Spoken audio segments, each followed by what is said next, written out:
Je voudrais aussi dire une chose, bien-aimés dans le Seigneur. Vous savez, on vient à l'église, on est bien habillé. Toujours, on est bien habillé à l'église. Amen. On est bien habillé à l'église. On met les bijoux, on prend le temps. Mais est-ce que la personne que nous sommes à l'église, c'est réellement la personne que nous sommes? Je voudrais poser une question. Est-ce que le visage que nous avons à l'église, c'est vraiment le visage que nous avons lorsque nous sommes en face du Seigneur? Dans notre vie, dans notre conscience. Mais Rahab, tout le monde savait qu'elle était prostituée. Mais Dieu n'a pas regardé à la prostitution de Rahab. Dieu ne regarde pas à ta vie. Mais ce que Dieu a vu, le cœur de Rahab, qui avait accepté de recevoir les gens chez elle, Dieu savait que Rahab avait une mission. Et Rahab a compris que, il y a un problème. Dieu fait rentrer les gens chez moi. Le Seigneur Jésus-Christ est venu dans ton cœur. Il a dit, je me tiens à la porte, je frappe. Si tu ouvres, je vais rentrer. Je souperai avec toi. Amen. Amen. Amen. Cette femme, elle a reçu les serviteurs de Dieu dans sa maison. Et toi, tu as reçu Jésus-Christ dans ta maison. Amen. La maison de Dieu qui est ton temple. Amen. Pas la maison de Dieu que tu t'habilles le dimanche pour venir à l'église, mais la vraie maison de Dieu qui est ton cœur. Amen. Yes. Et donc, une fois que ces personnes sont rentrées, Rahab a compris. Elle a dit, j'ai une mission. La mission que j'ai, elle est confiée par Dieu lui-même. Et donc, à partir de là, vu que j'ai cette mission-là, il faut que j'arrive jusqu'au bout de la mission, quel que soit ce qui va se passer. Elle a pris des risques. Elle a accepté de recevoir, elle a accepté d'abord de recevoir le Seigneur, elle a accepté de prendre des risques, et bien aimée dans le Seigneur, qu'est-ce qu'elle a fait? Elle est passée à l'acte. Elle les a cachés. Bien aimée dans le Seigneur, tu as un talent. Ce matin, je veux te dire que le talent que tu as, c'est le Seigneur qui te l'a donné. Le talent que tu as, tu dois le sortir. Le talent que tu as dans cette église que vous allez avoir, Amen. La plus grande église que vous allez avoir, oui. Avec une salle grande Amen. Dans cette ville de Toulouse. Et yes. Je prophétise que vous allez vous multiplier yes. Et que le Seigneur va faire de grandes choses dans cette église. Yes. Au nom puissant de Jésus, parce que nous avons un grand Dieu, nous avons un Dieu puissant, nous avons celui qui nous a appelés. Ce que je vais demander à une femme ce matin, c'est de se lever. Alléluia. De poser des actes, de poser des actions. Amen. La responsabilité de la recherche de la salle n'incombe pas seulement au pasteur de l'église. Tout le monde doit être dans la mission, parce que la mission, c'est le Seigneur. Il y a beaucoup d'églises à Toulouse. Il y en a beaucoup. Vous savez, à Toulouse, peut-être que certains ne le savent pas, mais c'est juste une parenthèse. Quand je suis arrivée à Toulouse, il y avait 2 églises. Mon frère, il est au courant. D'accord? Il y avait 2 églises. Ça me remonte à longtemps. Il y avait 2 églises.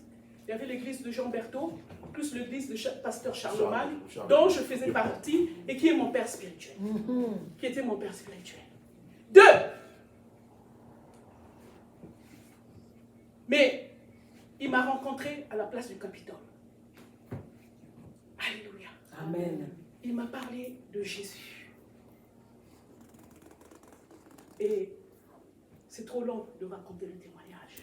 Mais je veux seulement te dire, là où le Seigneur t'a placé, prends ta place. Yes. Pas pour un homme. Yeah. Prends ta place pour le Seigneur. Amen. Alléluia. Amen. Alléluia. Amen. Prends la place. La femme, elle s'est levée. Elle a dit, je dois faire les actions. Puisque c'est Dieu qui m'a ordonné de les cacher, parce qu'il ne pouvait pas revenir dans la maison d'une prostituée, puisqu'il a fait en sorte qu'il puisse rentrer dans ma maison, alors je veux faire la mission. Elle a fait la mission. Mais Dieu, on ne trompe pas Dieu. La Bible dit, ceux qui se confient en l'Éternel ne seront jamais confondus. Yes. Cette femme bien aimée dans le Seigneur, parce que cette femme a été obéissante,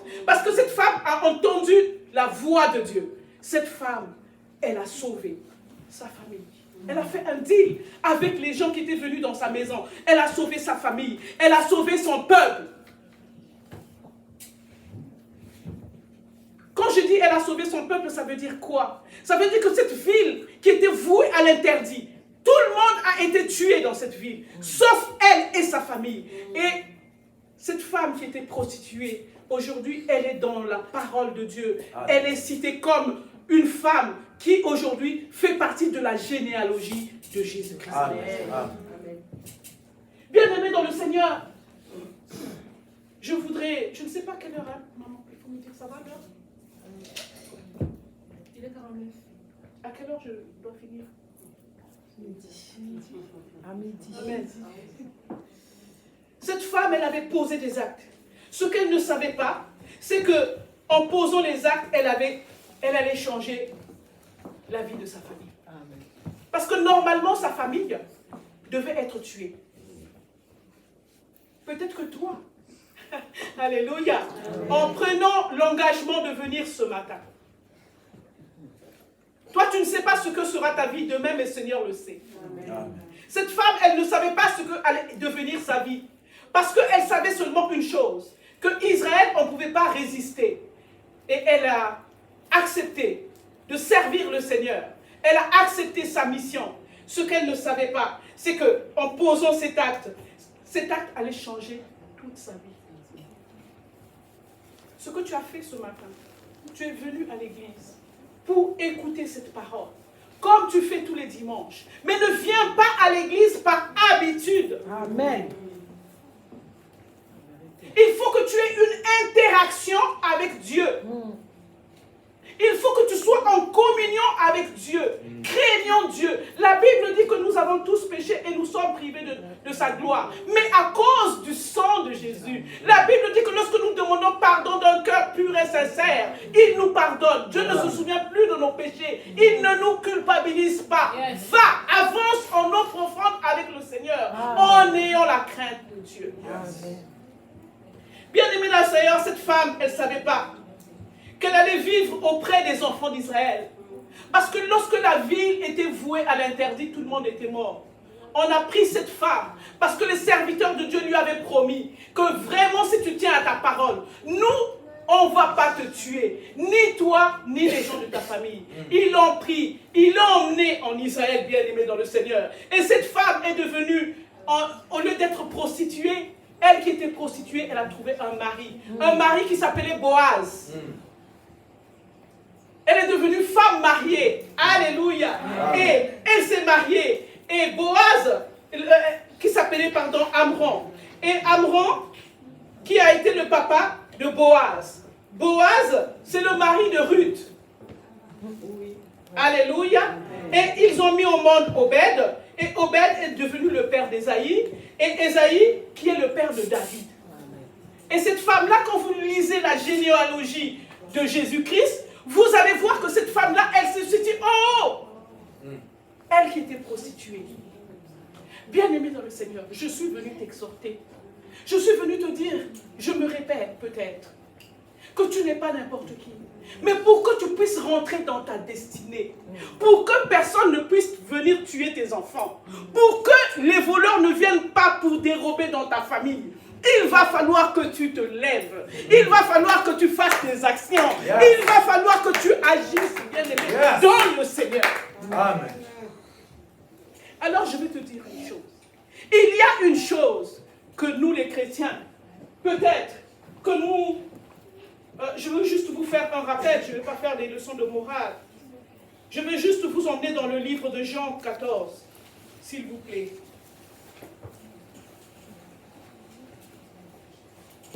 Alléluia.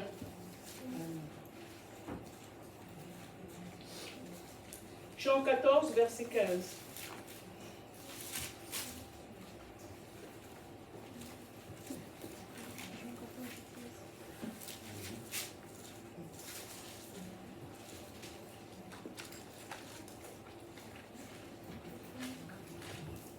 Peut-être qu'on peut aller à partir du verset 12.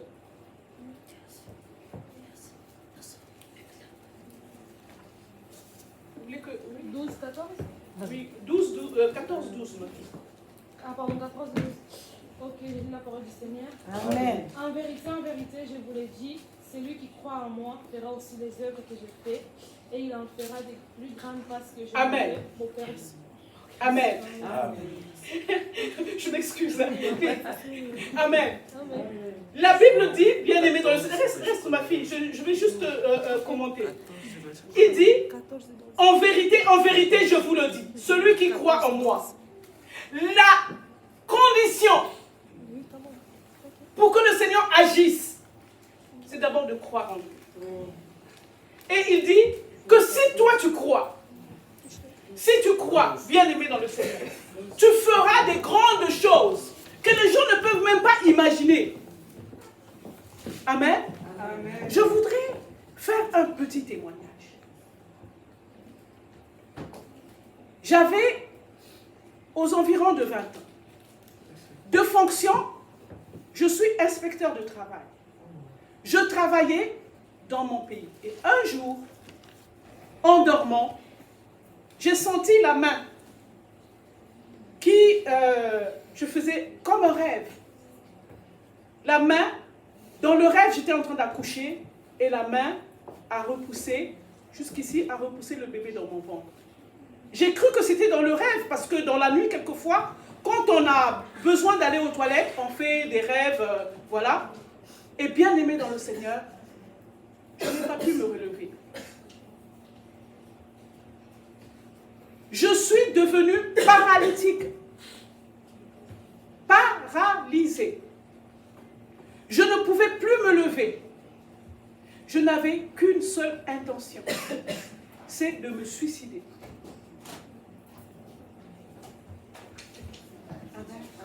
Je ne connais pas la profondeur de ton problème.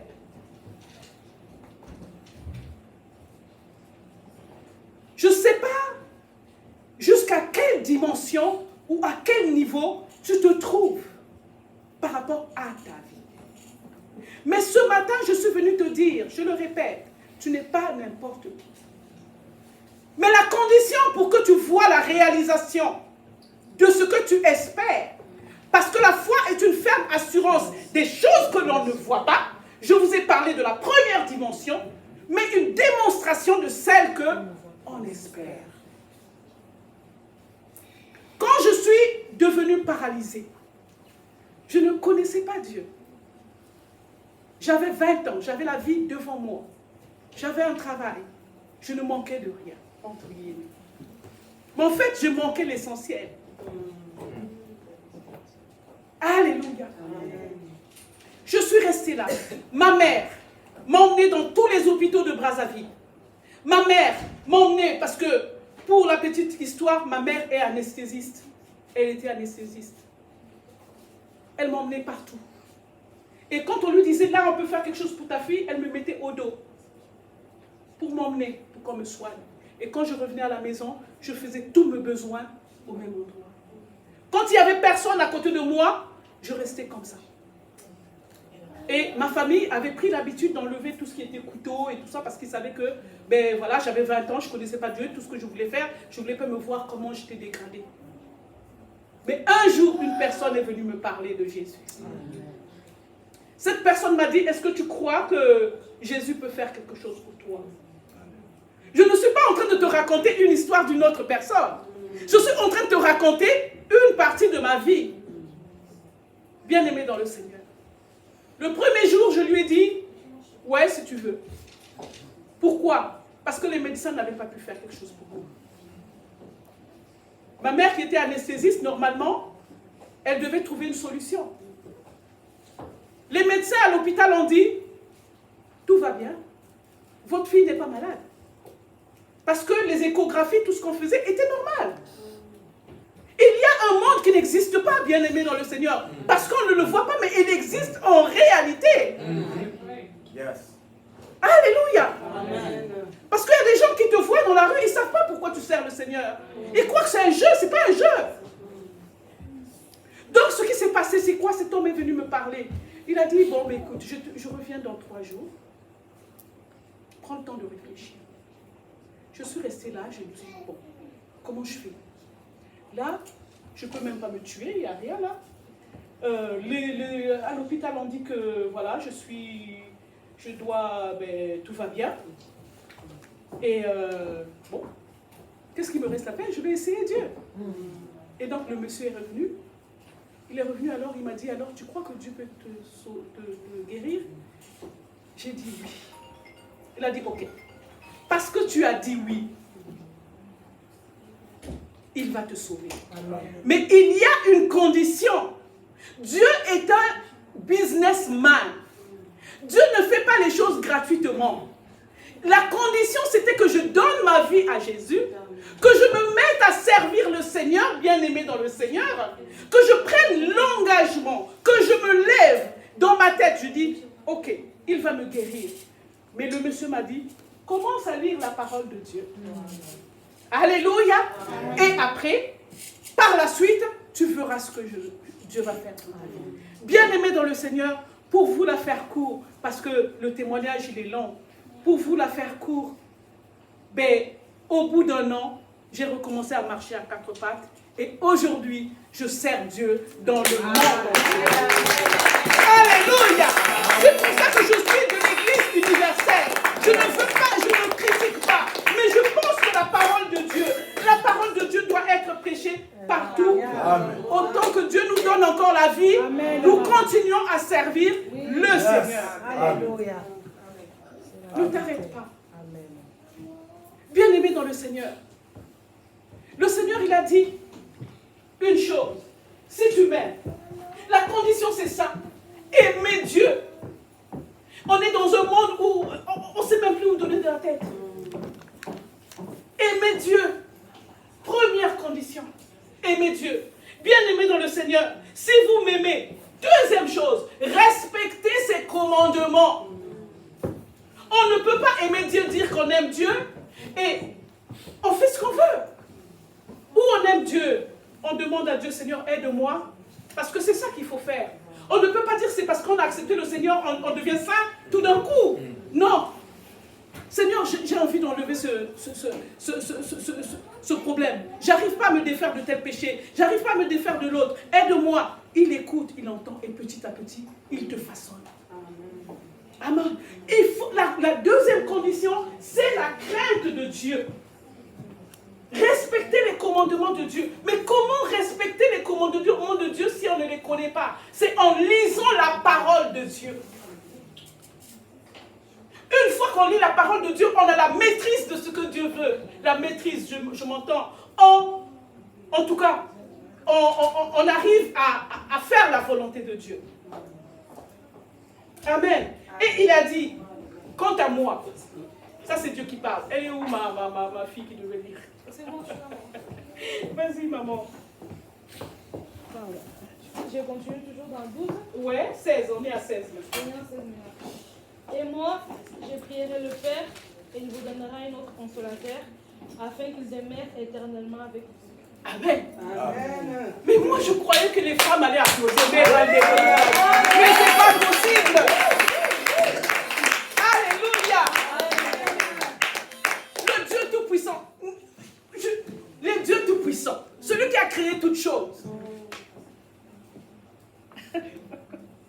Il a dit, bien-aimé dans le Seigneur, que si toi tu le crains, si tu l'aimes, si tu le crains, lui, le Dieu, il va venir auprès de toi. Il va rentrer en toi. Il a dit, avant ça, qu'il va aller prier le Père, afin que le Père t'envoie un autre esprit. L'esprit de vérité. Cet esprit-là, il sera avec toi. Il sera auprès de toi. J'ai dit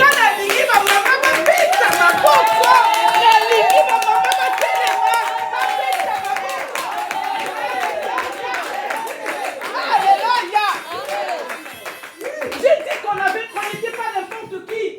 J'ai dit, bien-aimé dans le Seigneur, que le Dieu que tu pries, comme maintenant, tu vas l'accepter, tu vas le servir.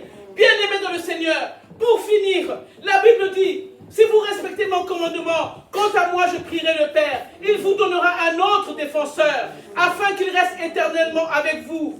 L'esprit de vérité que le monde ne peut pas accepter. Mais pourquoi le monde n'accepte pas? Mais parce que le monde monde ne le voit pas, mais toi tu le vois. Tu le vois. Alléluia. Parce que tu le vois, parce que tu le sens en toi, parce que tu sens que tu n'es pas n'importe qui. Bien-aimé dans le Seigneur, tu n'es pas n'importe qui. Parce qu'il est en toi. Il a dit, le monde ne le connaît pas, mais toi tu le connais. Vous le connaissez, car il reste en vous.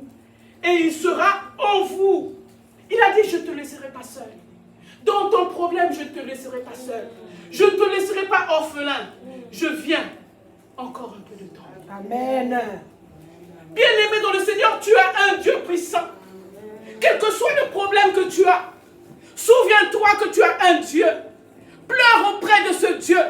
Parle auprès de ce Dieu. Mais je voudrais que tu sois un canal par lequel Dieu va sortir ta famille de tout ce que l'ennemi a prévu contre elle. Je veux que tu sois un canal par lequel ton mariage va être dans la sérénité. Je veux que tu sois un canal par lequel ton pays va être sauvé. Je veux que tu sois un canal par lequel le Seigneur va parler dans toutes les nations. Alléluia. Amen. Amen. Gloire à Dieu.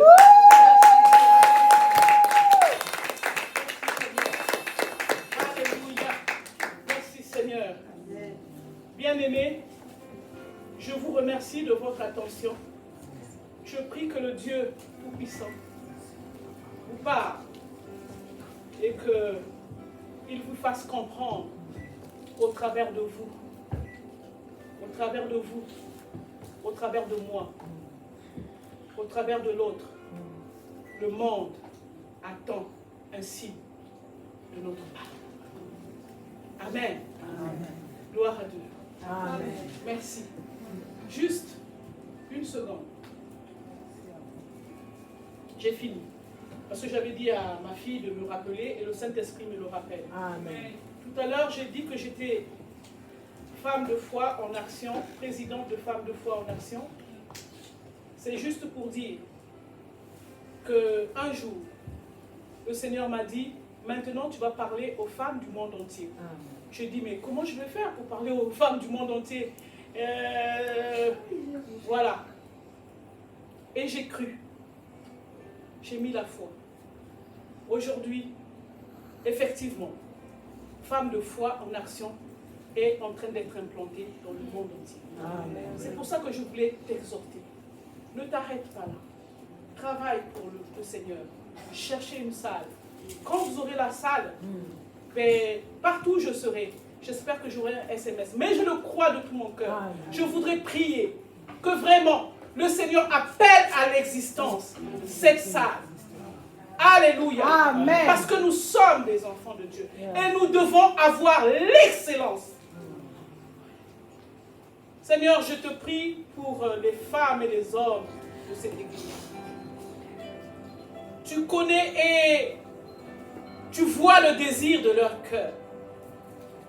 Seigneur, je ne vais pas faire des prières des pharisiens. Mais je voudrais tout simplement croire que tu es celui qui appelle à l'existence les choses qui n'existent pas. Alors Seigneur, je ramène au nom de Jésus parce que tu as dit que je ferai les choses plus grandes que toi. C'est au nom de Jésus que je déclare que cette salle est trouvée au nom puissant de Jésus. Je demande, parce que tu as dit demander et je vous donnerai. Je demande une grande salle, Seigneur. Une salle où il y aura un parking au nom puissant de Jésus. Une salle où il y aura des toilettes et tout ce qu'il faut. Une grande salle avec accessibilité. Père éternel Dieu, même aux handicapés. Je bénis ton nom, Seigneur. Je glorifie ton nom dans le nom de Jésus. Amen. Amen.